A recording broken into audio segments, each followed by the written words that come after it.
Okay, good morning everyone. So today our topics are one topic is there from the network layer, that is traffic shaping. The two techniques we have to see in this, and then the remaining part are from transport layer. We have to see first of all the services which are provided by the transport layer. Then the socket, we have to learn what is meant by socket and which are the types of socket. Then Berkeley socket, which is very famous.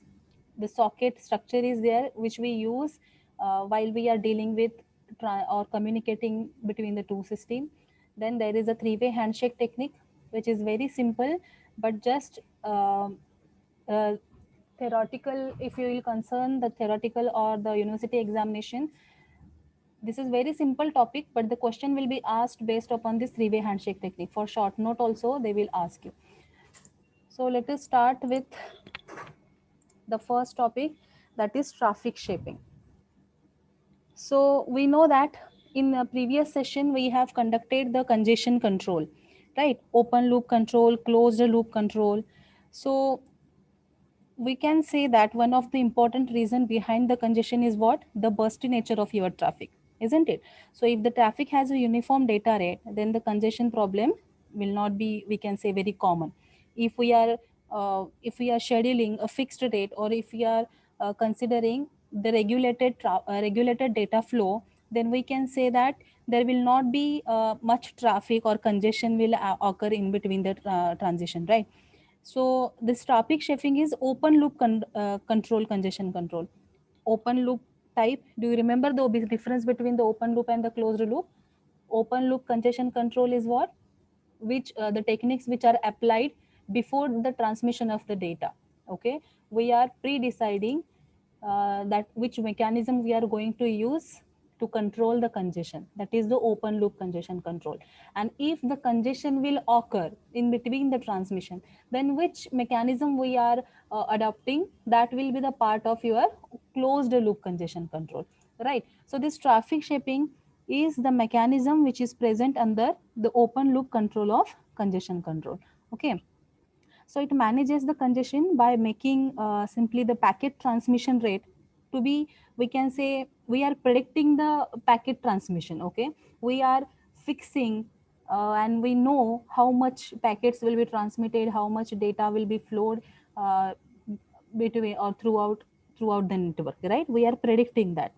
So this will make the data rate more uniform, isn't it? And bursty traffic will be reduced. So we can say that this traffic shaping is the mechanism or the method to control the amount and the rate of the traffic which will be sent to the network, right?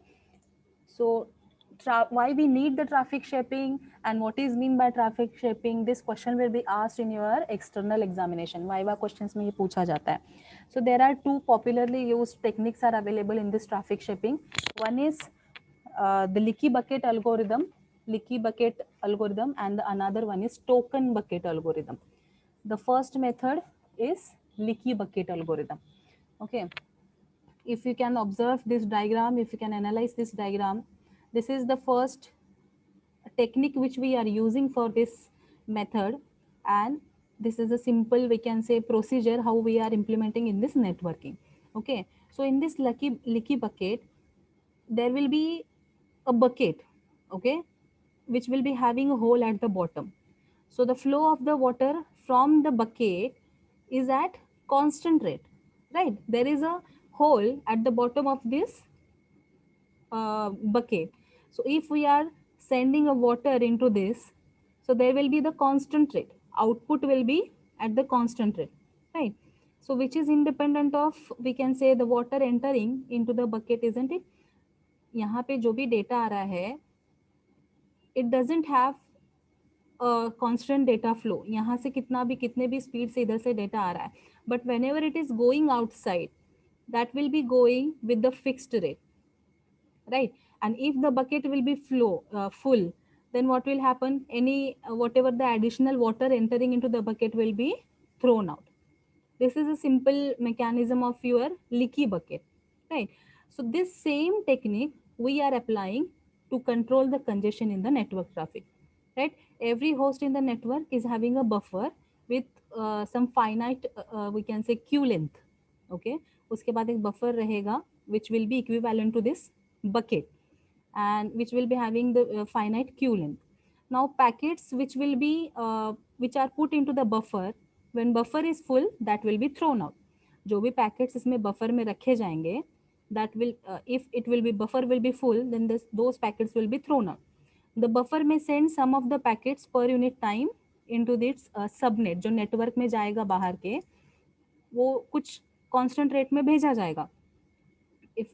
If you will see this diagram, you will get the exact same procedure which we are applying into this leaky bucket, right? So we can say data flow at the input of this bucket is unregulated, or into this buffer will be unregulated, but that at the bucket output is regulated one, right?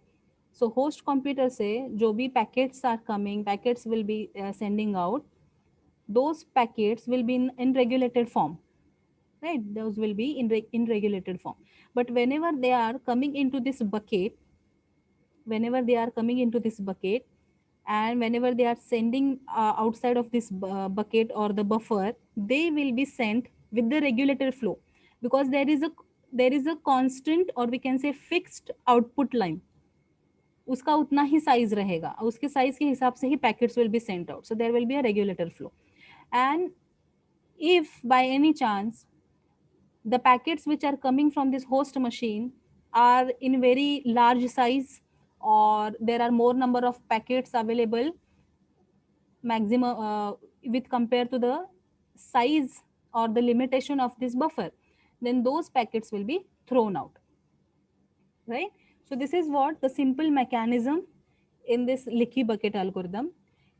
इसके opposite में there is one more technique, that is token bucket algorithm, right? If you remember this, the diagram is expected if the question is asked in a theory exam. 10 marks question आता है, leaky bucket algorithm and token bucket algorithm. Explain the traffic shaping, why we need the traffic shaping, and what are the techniques which are used in to control the traffic shaping.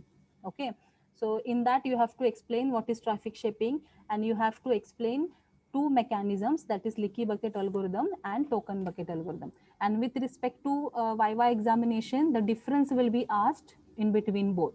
Okay, so now in token bucket algorithm, check out this diagram. In this approach, the token bucket is used so that to manage the queue regulator, okay, that ultimately controls the rate of your packet flow into the network, right? So this token generator will continuously produces the token with some rate. Consider any rate will be fixed. With that particular rate, the tokens will be generated in this buffer or in this bucket. At every per second, some tokens will be generated. Okay, and it will be we have to put them into the token bucket with some particular depth. That depth will be fixed, ki how much tokens we have to keep into this bucket or the buffer. So if the token bucket gets full, then the extra tokens will be discarded. We are talking about the tokens, not the packets. Okay, so remember the difference. What we are doing in leaky bucket, the original packets, the original data which is coming from the above side, that will be kept into the bucket. That is about the leaky bucket, right? But in token bucket, we are keeping the tokens inside of this buffer, not the actual packet. This buffer will have some particular depth or some particular capacity, and only those packets will be those number of tokens will be added into this bucket or the buffer, right? Now whoever or the packets which are available into the queue, those those are expected to transmit to another machine. Now those packets which grabs and which will destroy that token, they will be allowed to, only those packets will allow to leave this network or leave this buffer. Are you getting this? Due to this mechanism, what will happen? The packets will never get lost, but they just have to wait for grabbing this particular token into this buffer, right? So there will not be loss of any original data.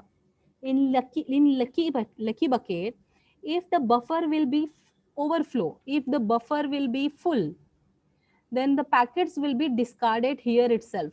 So the original data will be discarded, right? That is the disadvantage of, or we can say, leaky bucket. But in token bucket, only the tokens will be added, and the packet which is available at this host machine, the packet will grab this token. So जो जो packets token grab कर सकते हैं, only those packets will be sent outside of this buffer. अगर यहाँ पे token available नहीं है, if any packet is not able to grab the token, then that packet will not enter into this buffer and will not be sent outside of this buffer, right? तो यहाँ पे आपका original data का loss जो है वो यहाँ पे नहीं हो रहा है. अगर ये बफर फुल भी होता है, then it will be full by this token, तो टोकन गिरेंगे. So there is a no loss of your original data. The same mechanism is applied, we can say this, ये जो मेथड यहाँ पे bucket का इम्प्लीमेंट किया, the same thing is applied in our networking. Bucket की जगह पे we have a buffer, right?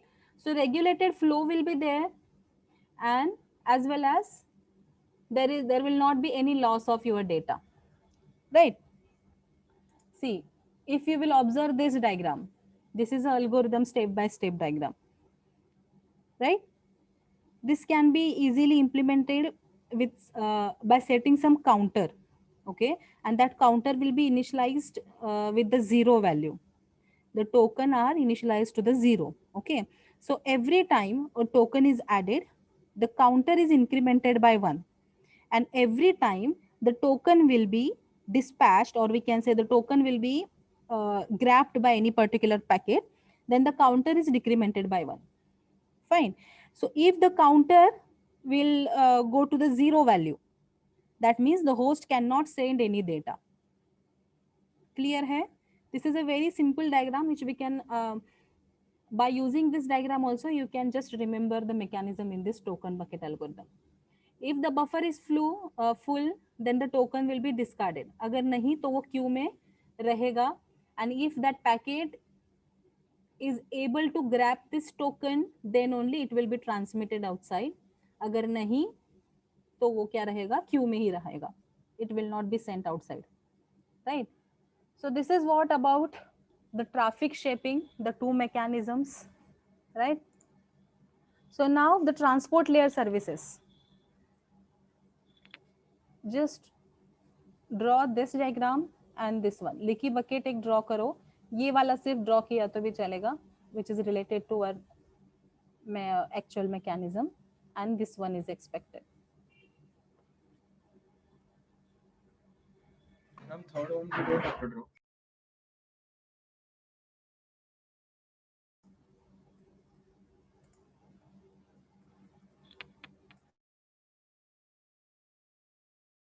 Yeah, this one we don't have to draw.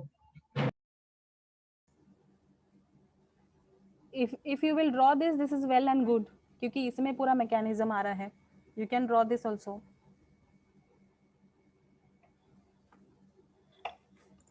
ये लीकी बकेट के लिए, एक मिनट, लीकी बकेट के लिए ये वाला रखो और टोकन के लिए ये वाला रखो. So it will be easy for you to understand.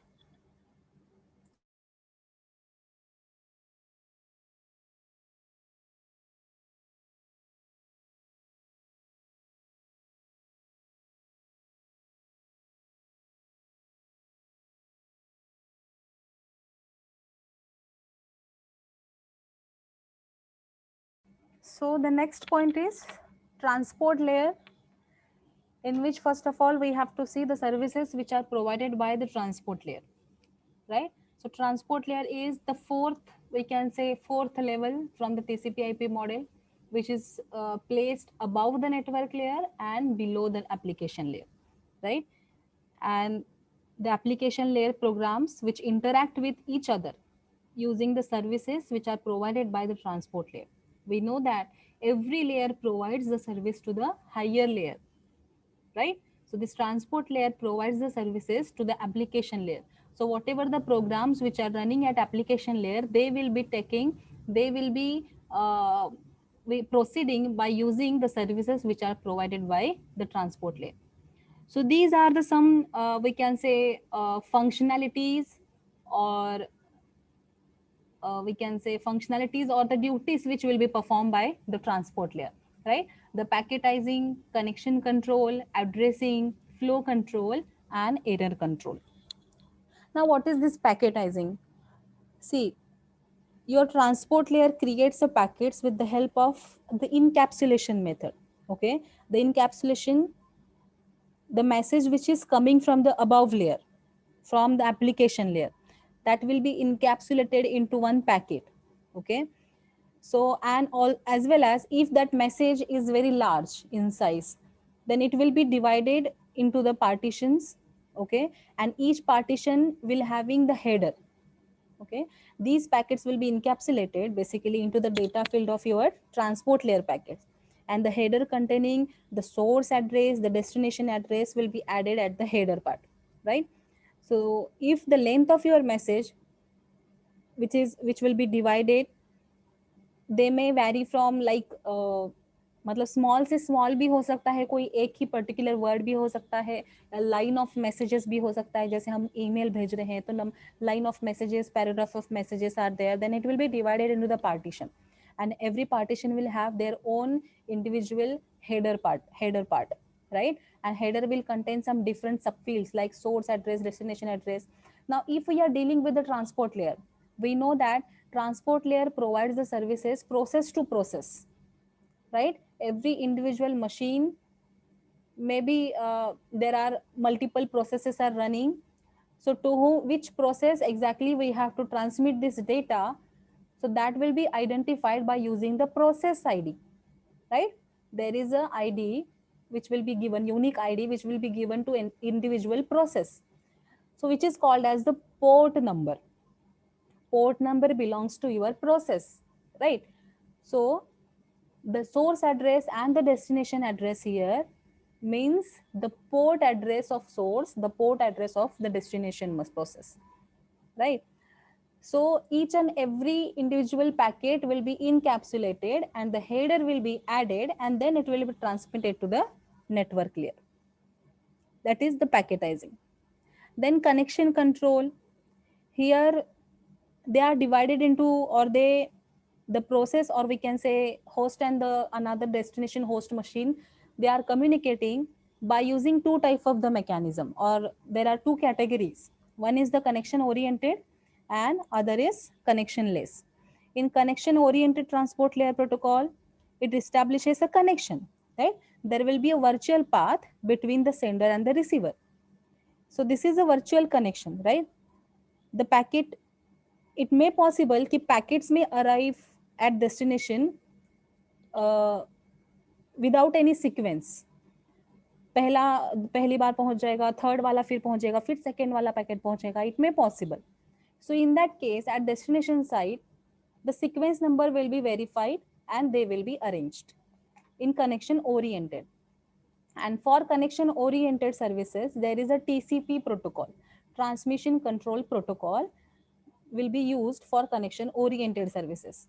And there is one more category, connectionless services, in which every individual packet will be treated independently, right? There is no any virtual or physical connection between them, and each packet can take their own different route according to the availability of the route, right? So that is the connectionless services.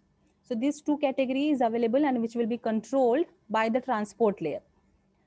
So transport layer will decide कि which protocol is to be used to transmit any individual message. अगर वो connection oriented हो रहा है, दोनों में connection establishment हो रहा है और फिर data भेजा जा रहा है, then there will be a TCP protocol. ठीक है? और अगर connection less है, तो वहाँ पे UDP protocol use होगा. The third service which is provided by transport layer is the addressing. Now the client needs the address of your remote computer, right, to communicate with that. So that particular remote computer will be having a unique address so that it can distinguish from all other the computers. Now here remember that whenever we are saying the destination address, destination computer, in transport layer, it belongs to the process address, because transport layer provide the services process to process, not system to system. System to system किसका काम है? Network layer का, जहां पे IP addresses use किए जाते हैं, ठीक है। और फिजिकल लेयर में कौन से एड्रेसेस यूज किए जाते हैं, सॉरी डेटा लिंक लेयर में कौन से एड्रेसेस यूज किए जाते हैं? The physical addresses, MAC addresses, right. Then we have the flow control, some mechanisms, flow control and the error control. These two mechanisms are also available in your data link layer. These two services are provided by the data link layer also, but they are divided in as either they will be provided at data link layer or in transport layer. तो किसी एक layer के यहाँ पे हो रहा है तो दूसरी तरफ नहीं होगा, या फिर that will be partition into two services, two layers, right? But flow control and error control will be provided by the transport layer also. Now, the next is primitive services. I forgot to write down the header of this. Primitive services. Now, what is primitive services? Whenever we are saying the connection has been established or two processes are sending data to each other, in that case, few procedure will be done. If it is connection oriented, then three-way handshake process will be there. Three-way handshake क्या होता है वो हम देखेंगे. We know that, but it is called as three-way handshake. वो हम देखेंगे अभी, ठीक है. So there are some primitives. Primitives मतलब कि शॉर्ट में हम उसको सर्विसेज ही कह सकते हैं कि विच सर्विसेज आर प्रोवाइडेड और which can be used by server और client. So there are total 5 primitives available: listen, connect, send, receive and the disconnect. Now TPDU sent. TPDU मतलब ट्रांसपोर्ट डेटा यूनिट. जो आपका यहाँ पे डेटाग्राम होता है, कोई जो पैकेट है जो हम सेंड कर रहे हैं, which is called as transport data unit. This word, or we can say this short form, we have seen in the very first lecture, जहाँ पे हमने हिरार्की देखी थी, लेयर हिरार्की, लेयर आर्किटेक्चर. उसमें हर एक लेयर में जो डेटा ट्रांसमिट होता है, उस डेटा को हम उस लेयर में क्या कहते हैं? जैसे डेटा लिंक लेयर में फ्रेम कहते हैं, फिजिकल लेयर में रॉ बिट्स कहते हैं, नेटवर्क लेयर में पैकेट्स कहते हैं, ट्रांसपोर्ट लेयर में टीपीडीयू कहते हैं या फिर डेटाग्राम कहते हैं, right. So these particular abbreviations you have to remember, because उसका मीनिंग बदल जाता है कि वो कनेक्शन लेस, कनेक्शन ओरिएंटेड या फिर it belongs to which layer, वो बदल जाता है, right. So whenever any particular process is in listening phase, if the primitive which is used will be listen, then there will not be any packet sent, क्योंकि ये सिर्फ एक mode में रहेगा जहां it will block all other processes or until some process tries to connect. The meaning of this process is block until some process tries to connect. Now this listen phase will be performed by the server side. अगर आपने fifth experiment execute किया है तो उसमें क्या किया हमने? एक server is running, other client is running. So first of all we have to run the server. That means server program has been executed and now server is listening for client कि कुछ connection का request आए, कुछ जैसे calculation का request आए, then I will execute the further things. So listen phase will be performed by the server side. And what is the meaning of this? It will block, it will be blocked, the process will be blocked. वहां के वहां ही रहेगा. कब तक? जब तक उसको कोई रिक्वेस्ट नहीं आता किसी और प्रोसेस से. That is the client process, right. Now once the request will come from the client side, then the next primitive is available, that is the connect primitive. Okay, and what is the connect primitive? It will actively attempt to establish a connection. The client process will send some request, right? So once it will get the request, once it will get the address, port number of this another machine, then it will connect that particular process. वहां पे connect primitive implement किया जाएगा. Now these are send and receive. यहाँ पे receive from, send from ऐसे भी functions use किए जाते हैं. Send and receive means once the connection will be established, then the communication will be happening and the data will be transmitted between the host, between the server and the client, right? Send means send information, receive block until the data TPDU arrives. जब तक process client process से data आ रहा है तब तक आपका server process जो है, आपका सर्वर साइड जो है, it will be activated. Okay, once the connection will be established between the two process, there is a one mechanism which is very important, that is the disconnect. Okay, now disconnect, whoever is we can say whoever is raising this disconnect primitive, that means that particular process wants to release the connection. और जब तक disconnect दोनों side से नहीं होता तब तक वो जो आप पोर्ट एड्रेस यूज कर रहे हो वो वहां पे in we can say in process ही रहेगा. You cannot use that port number to any another further communication. So whenever you are establishing a connection between the two processes, that time you have to disconnect that establishment also. That is the main requirement, right? Now here ये जो process है, that is packet data unit, transport data packet unit का encapsulation है, right? This TPDU which are exchanged by the transport layer are contained in the packet that are exchanged by your network layer. ये कहाँ पे जाता है? Network layer की तरफ जाता है. Now these packets are, we can say, they will be in the frame which are exchanged by the data link layer, frame payload, right? सबसे पहले ट्रांसपोर्ट एप्लीकेशन लेयर, सबसे ऊपर का लेयर कौन सा है? एप्लीकेशन लेयर, जहाँ पे हमारा एक्चुअल एप्लीकेशंस वर्कआउट करते हैं. FTP हो, HTTP हो, all these programs will be running at this application layer. वहाँ पे डेटा जनरेट होता है. ईमेल हम अगर यूज कर रहे हैं वहाँ पे वो डेटा जनरेट होता है. Now that will be transmitted to the transport layer, जहाँ पे ये एक पैकेट बनेगा, TPDU, right? This is the TPDU payload and this is the TPDU header, right? Now this TPDU payload and the header will be encapsulated into the packet. Now this packet belongs to your network layer, right, which contains its own packet header, right? And now this entire thing will be encapsulated into the frame, right? Frame which deals with deals at data link layer, which contains its own individual header as well as it contains the trailer. We know that at data link layer only the header as well as the trailer will be added, and the trailer consists of few information related to the error detection mechanism, right?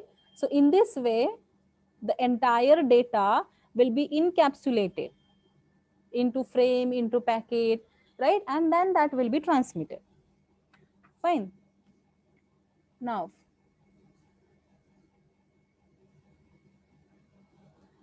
socket. Now what is socket? This is a communication structure that we need in socket programming. Socket programming matlab when we are dealing with the server process and the client process. Fifth experiment जिसमें है socket programming, जिसमें हमने सीखा, उसका explanation का video मैं डालती हूँ क्योंकि उसमें ये अभी लेक्चर होना बाकी था, इसलिए मैंने वो अभी तक पेंडिंग रखा था. ट्रांसपोर्ट लेयर से वो बिलोंग करता है, right? So basically this socket interface was originally based upon the Unix, इसीलिए हम लोग क्या है वो वहाँ पे ही आपके CN के जो most of experiments say which are based upon the open source operating system. Okay, so it defines a set of your system calls or the procedure. Okay, the communication structure that we need in this socket programming, which is called as a socket, that means it acts as an endpoint. If and only if both of the processes have the socket created at their end, then only they can communicate with each other. अगर आपने fifth experiment का code check किया होगा, उसमें दोनों processes में, दोनों coding में आपको सॉकेट क्रिएट किया हुआ दिखेगा. ठीक है? So once we will create a socket, we have to assign an address to them. That is the binding process that I will explain in the next point. Okay, before that we have there are three type of the sockets available: stream socket, datagram socket and raw socket. अब ये differentiation क्यों है? Because the protocols which we are using depend upon that there is a type of socket available. The stream socket is what? This is basically designed for the connection oriented protocol. अभी connection oriented protocol कौन सा बोला था? Any one of you guys? Connection oriented protocol is what? UDP. That is connection TCP. right? Connection oriented is TCP. So it is designed for connection oriented protocols like TCP. This TCP uses a pair of stream socket. One will be each one of for we can say one each on either end of for connecting the one application program to the other across your internet, right? The second was datagram socket. Now this type of the socket is designed for the connectionless protocol such as the UDP. Now UDP uses a pair of datagram socket for sending a message from one application program to another across the internet. Now raw socket which are used for the ICMP or OSPF. Like ICMP तो हमने सुना है, right? Internet